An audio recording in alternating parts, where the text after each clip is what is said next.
It's been a long week.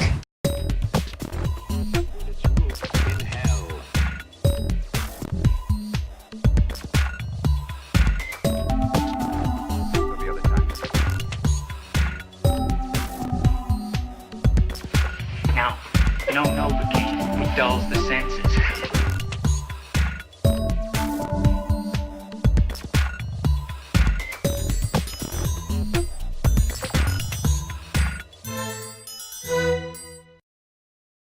Something's spoiled.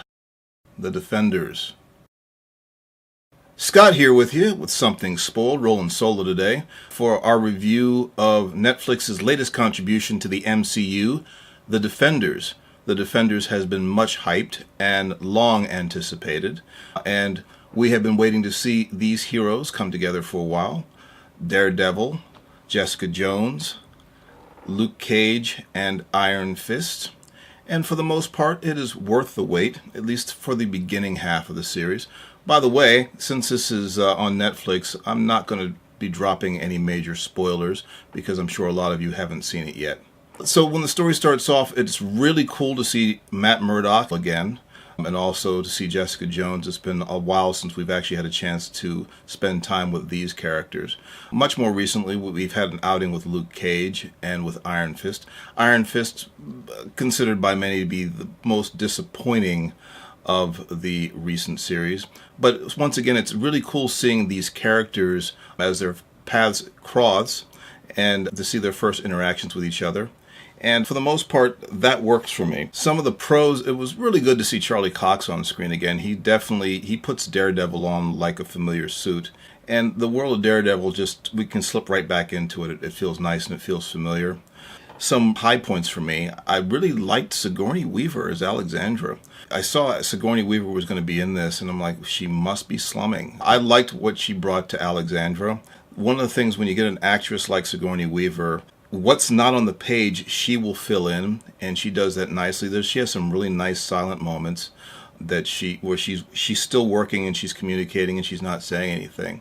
And her character does have some things going on, which does allow for a bit of depth to give Sigourney Weaver some things to play with. And I definitely liked seeing her square off against our heroes as the leader of the Hand, as we find out. Scott Glenn, it's always nice to see him again. Man, he looks like a wind will blow him over. He must be 100, but he still swings a sword like nobody's business, even with one hand. That's a bit of a spoiler, but that happens pretty early on. Elodie Young's Elektra, she is awesome as Elektra, and she just really brings it. Spoiler, yes, Elektra is back from the dead, but if you've seen previews, you know that already. Some of the things, unfortunately, that did not work for me was the story meandered a bit. Particularly the last couple episodes, it was kind of like those awkward moments of the third act of an action flick where everything's going crazy.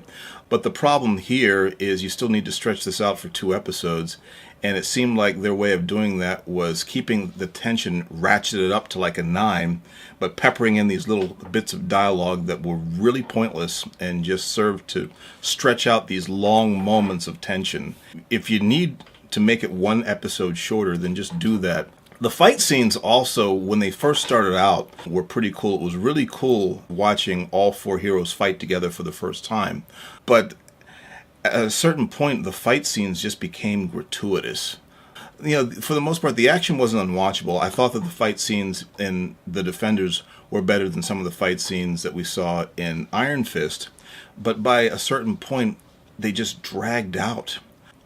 Some of the things that happened in the later episodes, some of the character choices, I have always had a problem with Danny Rand's portrayal ever since, the Iron Fist series. He's impetuous, he's hot-headed, in a lot of ways he seems like, a 12-year-old, and that continues here. Can't hold anything against Finn Jones. I'm sure he was playing what's on the page for that character, but it gets old. I think that was a big problem. You have 8 episodes to flesh these characters out, and it really seems like none of them had developed any further than where we last left them in their individual series. There really was a missed opportunity to flesh these characters out further and for us to get to know them better.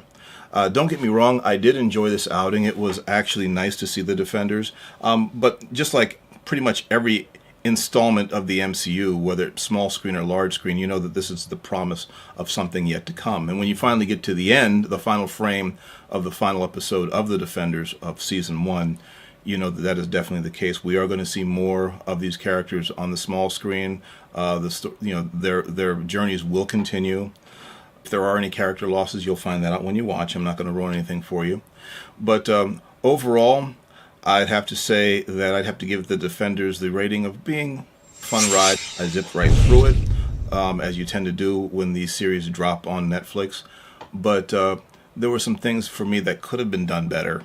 And I hope that the next outing that they'll take their time to actually flesh out the characters a bit more on the page and focus on getting the pacing right for the story. But The Defenders, fun ride. You may disagree. You might have enjoyed it more. You might have enjoyed it less. You might have thought that it was a complete wasted trip. Put your comments below. And of course, if you want to see more, please subscribe and you too can get spoiled.